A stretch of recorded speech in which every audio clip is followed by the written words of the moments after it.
سلام فنوي RTV بكتال تركبو كبراتن كبران كمية تمسيو لو محاولة ترجعت لكاتيت مشهد استلالو زيناتات وشتر واتزان انه زينات زقرب لكم لو عم تخلي كتكتاتلونا بخبرين لعدم كدما كم تلمود عرسة زينة كقدم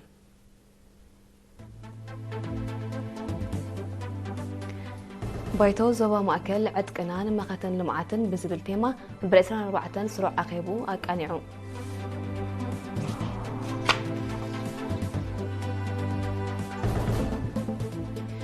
أب زوبا دوباويك أيه بحري تتكاملت أب تكالات عنا أبي تاريو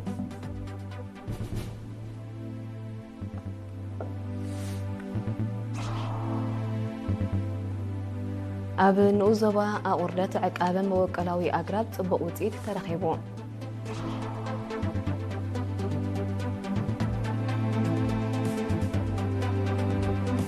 بريزيدنت ترامب أب لعلي إيران وتهدراوي سكومتي كم زوسد دقي موات انقبو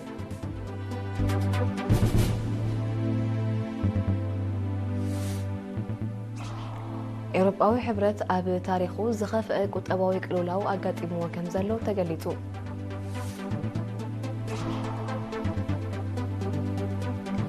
روسيان أمريكان زمدنا أن من محياش زنطف حبراوي قجلة كأوما كم التصمامات تحبيرو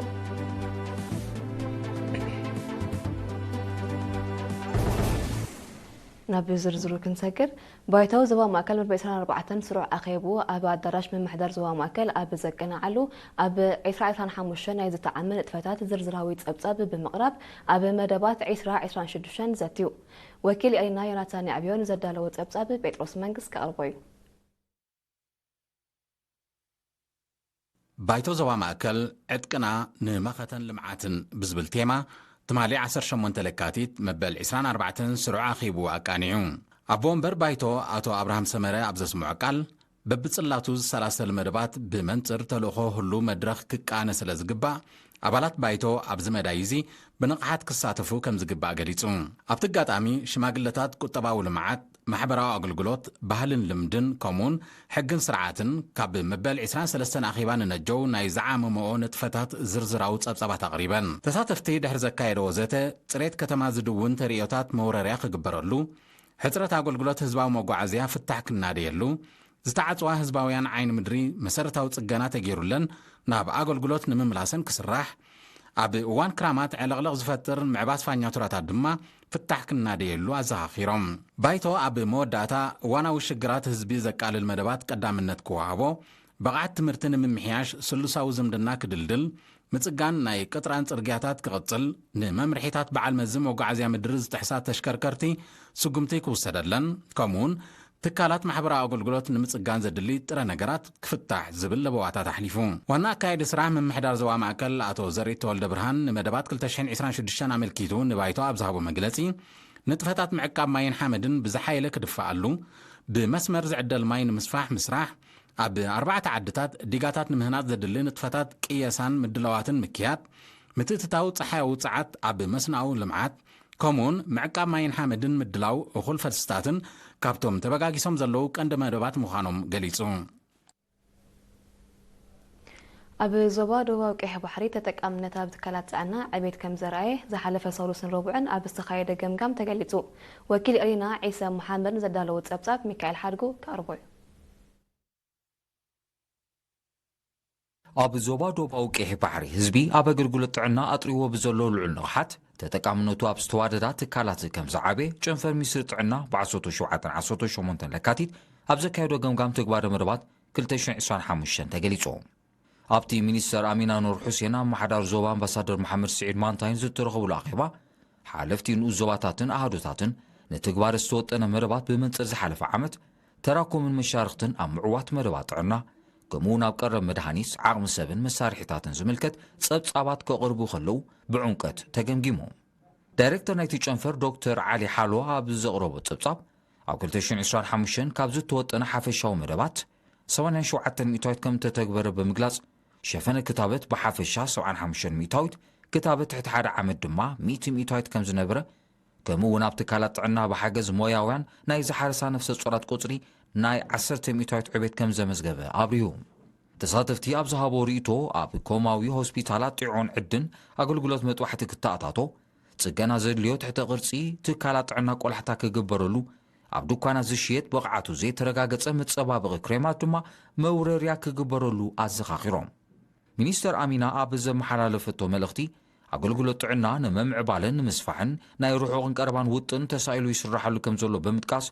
ምስልጣን ዓቕሚ ሰብን ምትእትታው ዘመናዊ መሳርሒታትን ዝያዳ ኣተኩሮ ከም ዝወሃቦ ገሊጻ። ኣመሓዳር ዞባ ደቡባዊ ቀይሕ ባሕሪ ኣምባሳደር መሓመድ ስዒድ ማንታይ ድማ ህዝቢ መሰረታዊ ኣገልግሎት ብቐረባ ንኽረክብ ብቐጻሊ ዝስራሓሉ ምዃኑ ብምጥቃስ ሞያውያን እናተንቀሳቐሱን ብመገዲ ኣካር ሓካይምን ንዝወሃብ ዘሎ ኣገልግሎት ሞጊሶም።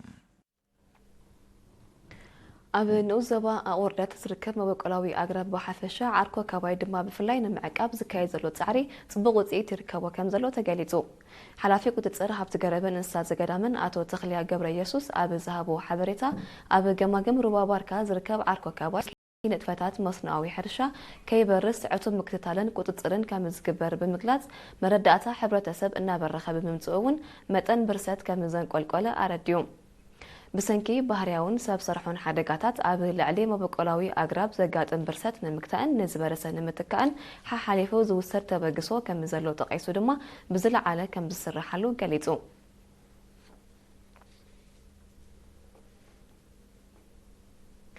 ኤርትራውያን ነበርቲ ዓባይ ብሪጣንያ፣ ጀርመን፣ ስካንዲኔቪያ፣ ቀጠርን ኣሜሪካን ቅያፍ ፈንቅል ንወለዶታት ብዝብል ቴማ 36 ዓመት ዝኽሪ ስርሒት ፈንቅል ብልዑል ሓበን ጸንቢሎም።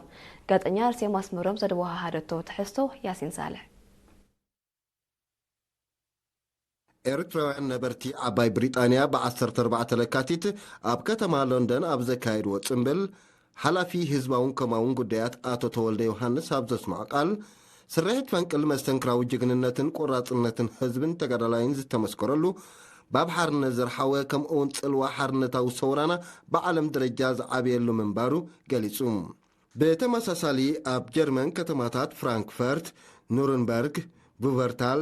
ሙንሹን፣ ፋልዳ፣ ሃምቡርግ፣ ማንሃይም፣ ሹትትጋርትን ካልኦትን ኣብ ዝተኻየደ ጽምብላት ሓላፊ ህዝባውን ከማውን ጉዳያት ኣቶ ጣዕመ ሃይለ ፈንቅል ዓመት መፀን ስለ ዝኽሪ ጥራይ ዘይኮነ እቲ ስርሒት ብዘመስክሮ ቅያን ጅግንነትን እናተሓበና ብልጽግቲ ኤርትራ ንምውሓስ ቃልና እናሐድሰሉ ኣጋጣሚ ከም ዝኾነ ኣብሪሁም። ማሕበረኮም ኤርትራውያን ነበርቲ ቀጠር ብ14 ለካቲት ኣብ ኣደውሓ ኣብ ዝወደቦ ምዕሩግ ጽምብል ኣምባሳደር ኤርትራ ኣቶ ዓሊ ኢብራሂም ኣብ ዘስማዕ ቃል ስርሒት ፈንቅል ኣበሳሪ ዓወት ቃልስና ምዃኑ ብምግላጽ እዚ ረዚን ታሪኽ ናብ ወለዶታት እናተወራረሰ ንኽሰርጽ ተራ ኩሉ ክዓዝዝ ከም ዝግባእ ኣረዲሙ። እዚ ከምዚ ኢሉ እንከሎ ኣብ ስቶክሆልም፣ ይቶበሪ፣ ስክራቦሪ፣ ኦሮብሩን፣ ያቪለቦሪን፣ ሽወደን፣ ኦስሎ፣ ስታቫንገር፣ ክርስቲያንሳንድ፣ የሳይሚን ከባቢ ኣንኖርዌይ ከምኡውን ኦርሁስ ዴንማርክን ሄሊንስክን ፊንላንድን ዘኽሪ ስርሒት ፈንቅል ብድንቀት ከም ተጸንበለ ካብቲ ቦታ ዝበጽሐና ሓበሬታ ኣፍሊጡ። ብዘይካዚ ኣብ ሕቡራት መንግስታት ኣሜሪካ ኤርትራውያን ነበርቲ ደንቨር፣ ኮሎራዶን ላስ ቬጋስ ኔቫዳን ብጊደኦም መብጽዖም ንዓወት ሃገራዊ መደባት እናሓደሱ መበል 36 ዓመት ዘኽሪ ስርሒት ፈንቅል ብልዑል መዓርግ ጸንቢሎም። ሃገራዊ ክብርታት ብሓፈሻ ባህሊ ጅግንነትን ተወፋይነትን ድማ ብፍላይ ናብ ወለዶታት ብግቡእ ክሰጋገር ምእንቲ ክስነድን ክትረኽን ከም ዝግባእ ብ17-18 ለካቲት ኣብ ሓጋዝን ዓተክሌዛንን ኣብ ዝተኻየደ ብባህላውን ሰጠባውን መሰናድኦታት ዝተሰነየ ጎስጓስ ተገሊጹ። ኣብቲ ብኮሚሽን ባህልን ስፖርትን ዝተወደበ መደብ ኣመሓደርቲ ንዑስ ዞባታት፣ ኣባላት ክፍሊ ባህልን ስፖርትን፣ ወከልቲ ባይቶን ግንባርን፣ ኣመሓደርቲ ከባቢታት፣ ዓበይቲ ዓዲ፣ መራሕቲ ሃይማኖት ከምኡውን ስራሕተኛታት ትካላት መንግስትን ተመሃሮን ተሳቲፎም ነይሮም። ዋና ዳይሬክተር ክፍሊ ባህልን ስፖርትን ዞባ ዓንሰባ ኣቶ ስራጅ ሓጂ ኣብ ዘስምዖ ቃል በብእዋኑን በብመድረኹን ዝካየድ ቅያን ጅግንነትን ኤርትራውያን ብመግዛእቲ ዝተፈጸመ ግፍዕታትን ጽንዓት ኤርትራውያንን ታሪኻዊ ቦታታትን ኣደናቕቲ ዛንታታትን ብዝግባእ ተሰኒዱን ተዓቂቡን ብዝተፈላለየ ሜላታት ናብ መጻኢ ወለዶታት ከም ዝሰጋገር ምግባር እዋኑ ዝጠልቦ ዕዙዝ ኣገዳስነት ዘለዎን ምዃኑ ኣብሪሁ። ታሪኽ ምስ ዝንገርን ምስ ዝስነድን ጥራይ ናብ ወለዶታት ከም ዝሰጋገር ዝገለጸ ነቲ ባህላዊ ጎስጓስ ዘካየደ ስነ-ጥበበኛ ሳሙኤል ገብረ ኣዶናይ ዘኹርዕ ታሪኽናን ባህልናን ናብ ወለዶታት ንምስግጋር ኩሉ ኣካል ሕብረተሰብ እጃሙ ክዕዝዝ ኣዘኻኺሩ። ተሳተፍቲ ኣብ ዝሃብዎ ርእይቶ እቲ ብስነ-ጥበባዊ መሰናድኦታት ዝተሰነየ መደብ ንዝጸንሖም ኣፍልጦን ኣረኣእያን ከም ዝደርዕ ብምግላጽ ብዝያዳ ክስርሓሉ ተላብዮም። እቲ መደብ ኣብ ካልኦት ንኡሰባታት እውን ክቐጽል ምዃኑ ተፈሊጡሎ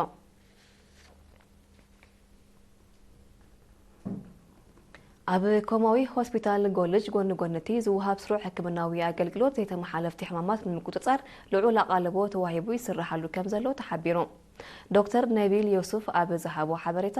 ኣብቲ ትካል ኩሎም መሰረታውን ሕክምናዊ ኣገልግሎታት ስለ ዝውሃብ ነበርቲ ዝለዓለ ሕክምና ንምርካብ ዝነበሮም ሃልኪ ከም ዝነከየ ብምጥቃስ ኣብ ሓደገኛነት የተመሓለፍቲ ሕማማት ዝጸንሐ ትሑት ንቕሓት ብምዕባይ ሜላታት ፍወሳን ምክልኻልን ንምስራጽ ዝምስከን መደባት ከም ዝሰላሰል ኣብሪሁ ንሕማም ሽኮር ልዑል ጸቕጢ ደምን ካልኦት ዝተመሓለፍቲ ሕማማትን ስሩዕ ክትትል ከም ዝግበርን ነጻ ፍወሳ ከም ዝውሃብን ዝገለጸ ዶክተር ነቢል መረዳእታ ሕብረተሰብ ኣብ ኣገባባት ምክልኻል ዘይተመሓለፍቲ ሕማማት ድሩት ብምጽንሑ ቁጽሪ ሕሙማትን ዓይነት የተመሓለፍቲ ሕማማትን ኪነቲ ምዝጉብ ክኸውን ስለ ዝኽእል ብቐጻሊ ከም ዝስርሓሉ ኣገንዚቡ ተገልገልቲ ብወገኖም ዝግበረሎም ምክትታልን ዝረኽብዎ ነጻ ሕክምናዊ ኣገልግሎትን ፍወሳን ሕማሞም ፈሊጦምን ተቆጻጺሮምን ስሩዕ ህይወት ክመርሑ ከም ዝበቕዑ ብምሕባር ኣብቲ ኮማዊ ሆስፒታል ዝግበር ዘሎ ሰብኣውን ንዋታውን ወሰኽ ኣብ ዝውሃብ ኣገልግሎት ዓይነታዊ ለውጢ ከም ዝገበረ ገሊጾም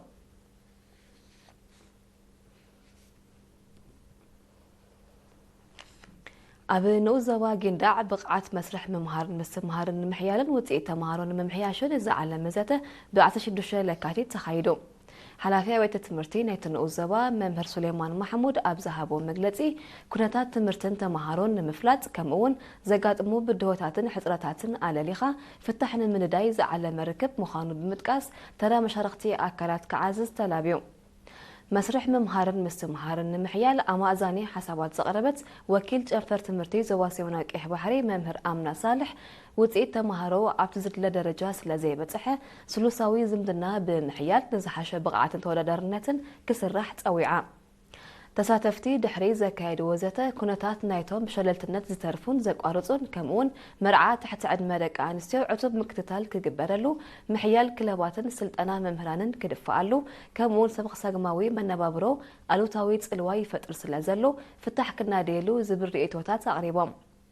ኣካይዲ ስራሕ ምምሕዳር ንኡስ ዞባ ጊንዳዕ ኣቶ ይሓይሽ ገብረስላሴ ኣብ ዝሃቦ መዛዘመ ቃል ውፅኢት ተምሃሮ ንምሕያሽ ዝግበር ርክባት እወታዊ ለውጢ ይርከቦ ስለ ዘሎ ብዝተወደበ መልክዕ ክድፍኣሉ ተላብዩ ኣብ ንኡስ ዞባ ጊንዳዕ ካብ ቅድመ ትምህርቲ ክሳብ ካልኣይ ደረጃ 19500 ተምሃሮ ዘእንግዳ 36 ኣብያተ ትምህርቲ ኣለዋ ብኻልእ ወገን ኣብ ንኡስ ዞባ ጊንዳዕ ኣብ ምውጋድ ሃሳይ ልምብታት ብሓፈሻ ክሽቦ ደቂ ኣንስትዮ መርዓ ትሕቲ ዕድመን ምኽላዕ ዓንቀርን ድማ ብፍላይ ዘተኮረ ጎስጓሳት ካብ 5 ክሳብ 9 ለካቲት ኣብ 17 ምምሕዳራት ከባቢ ከም እተኻየደ ወኪል ኤሪና ሓቢሩ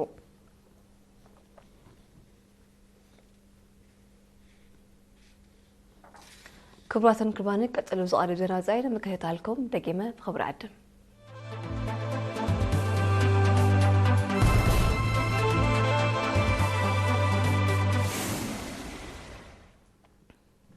ኣብ ዜና ወጻኢ ክንሰግር ፕሬዚደንት ኣሜሪካ ዶናልድ ትራምፕ ኣብ ልዕሊ ኢራን ወታደራዊ ስጉምቲ ከም ዝወስድ ብ18 ለካቲት ደጊሙ ኣጠንቂቑ እዚ ሓድሽ መጠንቀቕታ ወከልቲ ክልቲአን ሃገራት ሃናጺ ምንባሩ ዝጠቐስዎ ዝርርብ ኣብ ስዊዘርላንድ ድሕሪ ምክያዶም ዝስዕብ ዘሎ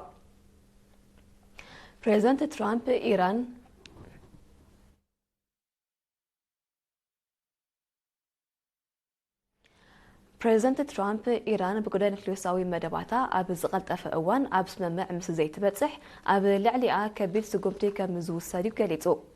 ኣቐዲሙ ነፈርቲ እትስከም ዓርሞሽሽ መርከብ ውግእ ዘጠቓለለ ኣሃዱ ናብቲ ምስ ኢራን ዘደወ ሞያዊ ኣካል ዝለኣኸ ፕሬዚደንት ትራምፕ ተወሳኺ ኣሃዱ ክለኣኽ ኣዚዙሎ ካብ ገለ ላዕለዎት ሰመዚ ኣሜሪካ ዝዘረቑ ሓበሬታ ከም ዘመልክቶ እቲ መጥቃዕቲ ኣብ ዝመጽእ ቀዳመ ሰንበት ክትግበር ከም ዝኽእል ዝእመት ኒክሌሳዊ መደባታ ኣብ ዘተ ከም ዘይወርድ ዝሓበረት ኢራን ብወገና ክመጻ ዝኽእል ወታደራዊ ስጋት ንምምካት ወታደራዊ ልምምድ ዘጠቓለለ ንጥፈታት ከተካይድ ጸኒሓላ እዚ ከምዚ ኢሉ እንከሎ ኢራንን ሩስያን ሎሚ 19 ለካቲት ኣብ ሞያት ዖማን ሓበራዊ ወታደራዊ ልምምድ ሓይሊ ባሕሪ ኣካይደን እቲ ልምምድ ወታደራዊ ዝምድነን ንምዕባልን ጸጥታ ናይቲ ሞያዊ ኣካል ንምውሓስን ምዃኑ ሰመዚ ምክልኻል ክልቲአን ሃገራት ሓቢሮም ጸጥታ ናይቲ ምስ ኢራን ዝደው ሞያዊ ኣካል ዞባ ማእከላይ ምብራቕ ልዕሊ ዝኾነ እዋን ከሪሩ ከም ዘሎ እዮም ናይ ቀረባ ተዓዘብቲ ዝጠቕሱ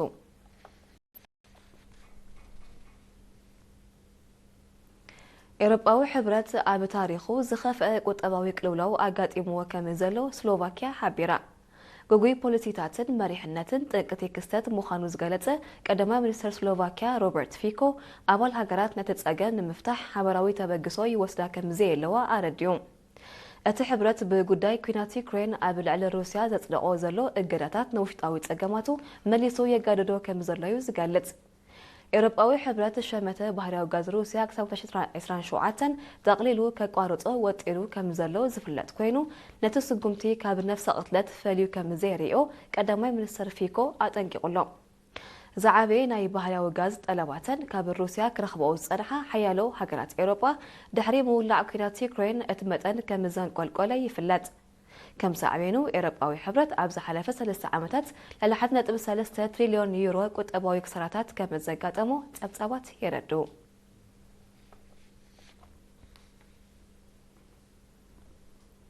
ሩስያን ኣሜሪካን ዝምድናን ምምሕያሽ ዝነጥፍ ሓበራዊ ቁጠባዊ ጉጅለ ከቆማ ከም ተሰማምዓ ሚኒስትር ጉዳያት ወጻኢ ሰርጌይ ላቭሮቭ ሓቢሩ እዚ ስምምዕ ጎኒ ጎነቲ ብ17-18 ለካቲት ብጉዳይ ዩክሬን ኣብ ከተማ ጀኔቫ ስዊዘርላንድ ዘካየድኦ ናይ ወከልቲ ርክብ ከም እተበጽሐ ሚኒስትር ላቭሮቭ ገሪጹ ሙቃምቲ ሓበራዊ ጉጅለ ክልቲአን ሃገራት ዝምድና ናብ ንቡር ንምምላስ ዘካየድኦ ዘለዋ ዲፕሎማስያዊ ጻዕርታት እወታዊ ገስጋስ የርኢ ከም ዘሎ ዘመልክት ምዃኑ ዝጥቀስ ፕሬዚደንት ቭላድሚር ፑቲንን ፕሬዚደንት ዶናልድ ትራምፕን ኣብ መፋረቕ ወርሒ ነሓሰ 2025 ኣብ ኣላስካ ሕቡራት መንግስታት ኣሜሪካ ኣብ ዘካየድዎ ዝርርብ ኩሉ መድያዊ ዝምድና ሃገራቶም ናብ ንቡር ንምምላስ ከም እተረዳድኡ ዝዝከር እዩ ክልቲኦም መራሕቲ ድሕርቲ ናይ ገጽ ንገጽ ዝርርብ ተወሳኺ ናይ ቴሌፎን ርክባት ከካይዱ ምጽንሖም ዝፍለጥ እዩ ሩስያን ኣሜሪካን ኩናት ዩክሬን ብሰላም ንምዕራፍ ዝጀመርኦ ሓበራዊ ተበግሶ እወታዊ ገስጋስ የርኢ ከም ዘለውን ክገልጻ ጸኒሐን እየን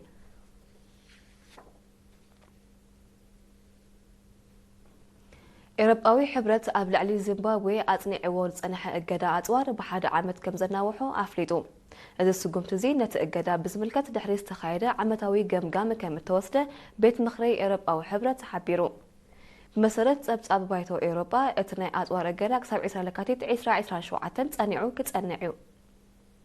ይኹን እምበር እቲ ሕብረት ኣብ ልዕሊ ውልቀ ሰባትን መንግስታውያን ትካላትን ዚምባብዌ ወሲንዎ ዝጸንሐ መገሻ ዝኸልክልን ንዋይ ዘደስክልን እገዳታት ከም ዘልዓሎ ሓቢሩሎ ኤውሮጳዊ ሕብረት ብምስምስ ምግሃዝ ሰብኣዊ መሰላትን ፖለቲካዊ ናዕብን ኣብ 2002 ኣብ ልዕሊ ዚምባብዌ እገዳ ከም ዘጽደቐ ጸብጻባት ይሕብሩ መንግስቲ ኣሜሪካ እውን ኣብ 2024 ኣብ ልዕሊ ፕሬዚደንት ኤመርሰን ምናጋግዋን ካልኦት ላዕለዎት ሰብ መዘን ዚምባብዌ ናይ ምንስካል ንዋይን ምእጋድ ንግዳዊ ንጥፈታት ምስ ኣሜሪካውያን ውልቀ ሰባትን ትካላትን ዘጠቓልል እገዳታት ከም ዘጽንዐ ዝዝከር እዩ መንግስቲ ዚምባብዌ ሃገራት ምዕራብ ኣብ ልዕሊ ሃገሩ ኣጽኒዐንኦ ዘለዋ እገዳታት ንምዕባለ ሃገሩ ብኣሉታ ጸልዩ ከም ዘሎ ብምግላጽ ብተደጋጋሚ ክለዓል ክጽውዕ ጸኒሑ እዩ ዚምባብዌ ምስ ከም ቻይና ሩስያን ቤላሩስን ዘለዋ ዝምድናታት ብምሕያል እቲ እገዳታት ዘውርዶ ዘሎ ማሕበረ ቁጠባዊ ሓስያ ንምብዳህ ስጉምትታት ትወስድ ምጽናሓ ይፍለጥ ሕብረት ኣፍሪቃ ብ1415 ኣብ ዘካየዶ መበል 39 ስሩዕ ዋዕላ ብኣሜሪካን ኤውሮጳዊ ሕብረትን ኣብ ልዕሊ ዚምባብዌ እትርከበን ሃገራት ዝተስገደደ ቤናዊ እገዳታት ዝነጽግን ብቕጽበት ክለዓል ዝተሓትትን ውሳኔን ሳልሳይ እዋን ከም ዘሕለፈ ዝዝከር እዩ ፕሬዚደንት ሩስያ ቭላድሚር ፑቲን ኣሜሪካ ኣብ ልዕሊ ኩባን ዝወሰነቶ ሓድሽ እገዳታት ዘይቅቡል ክብል ኮኒንዎ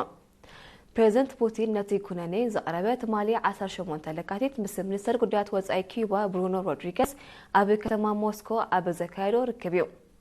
ሩስያን ኩባን ብታሪኽ እናማዕበለ ዝመጸ ፍሉይ ዝምድና ከም ዘለዎን ዝሓበረ ፕሬዚደንት ፑቲን ሃገሩ ንኸምዚ ዓይነት ቤናዊ ስጉምትታት ከም ዘይተቐበሎን ኣብ ጎንደታን ነዊሕ እዋን ስትራቴጂያዊት መሓዛኣ ኩባ ደው ከም እትብልን ደጊሙ ኣረጋጊጹ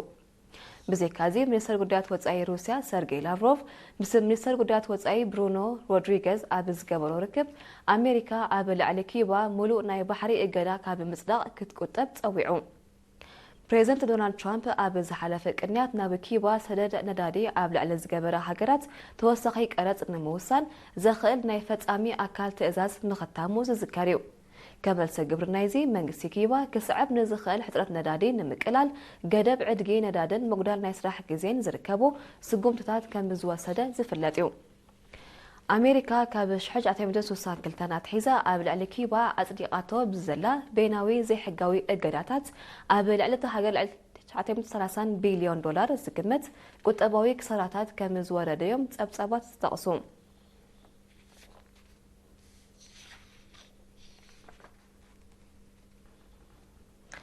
بريزيدنت سامين كوريا كيم جونغ اون بوشت قوي عقمي حجروز معمل نيكلوساوي رئيس كينات ناي مسكام عقم زلو 5 حدثي مونجف الروكيتات مريقو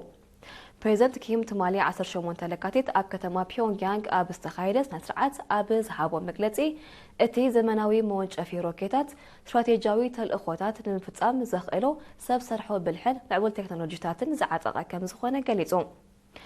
وتهدراوي عقمي سامين كوريا نمدلدالن ممعبالن استدالوه حدش وتهدراوي وطنن شتوتاتن اب مود داتا وحلكاتيت اب زكايد تشعي قبايا ثالث تحت سراحتنياتات بوقعي كقلص مخانو بريزيدنت كيم بتوسخي انصيرو ازي حدش اصوار كسب 400 كيلومتر نزلو رحقت كتقع كم زخل وتهدراوان كيلاتات سامين كوريا حبيرمالو بز دما اب محاسلو على سامين كوريا اقداسنتو لعل مخانو اتهم كيلاتات قليصوم منغستي سامين كوريا ان عابيل زخيل زلو طلبات هاجرو نمملا اب 2026 متن مفراي ميسايلاتن تتكوستن بزلعله كسفح اب مودا تورحت حساس 2025 تئزاز محابو تذكريو تطتا حوس دسيت كوريا كمز الشغله اتقلت سامين كوريا لو على ونتان محاسو تهدراوي عقمان ممعوال كتسارح كم تصنحت يفلات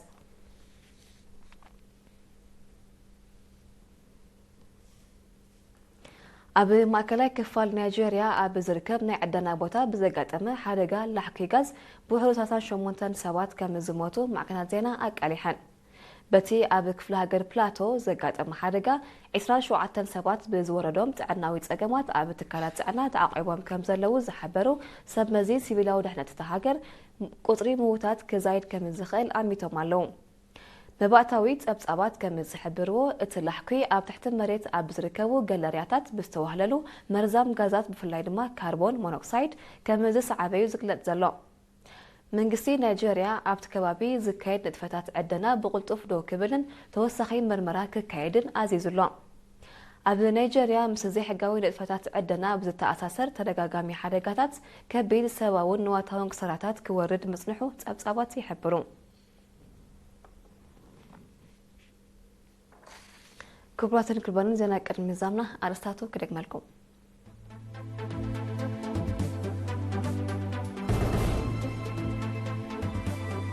بايتو زبا ماكل عدقنا نمختن لمعاتن بزبل تيما بيتران 4 سروع اخيبو اقانعو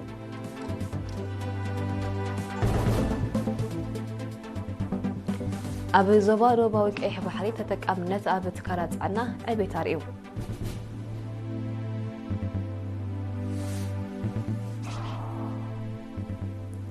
اب نو زبا اقردت عقاب موقلاوي اقرب صبقوطيت ترخيبو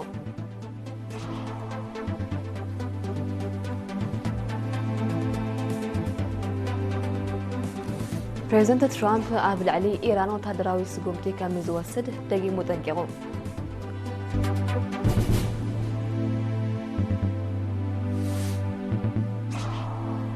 إرباو حبرت اب تاريخو زخف قطباوي كلولاو اقاطيمو كم زلو تقليصو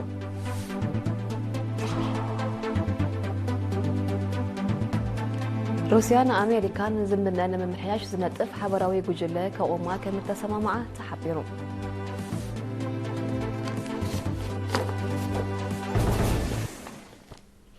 نعم كثر لمسكن مستورة مدبات ار تي في كحدكم بوغانيغن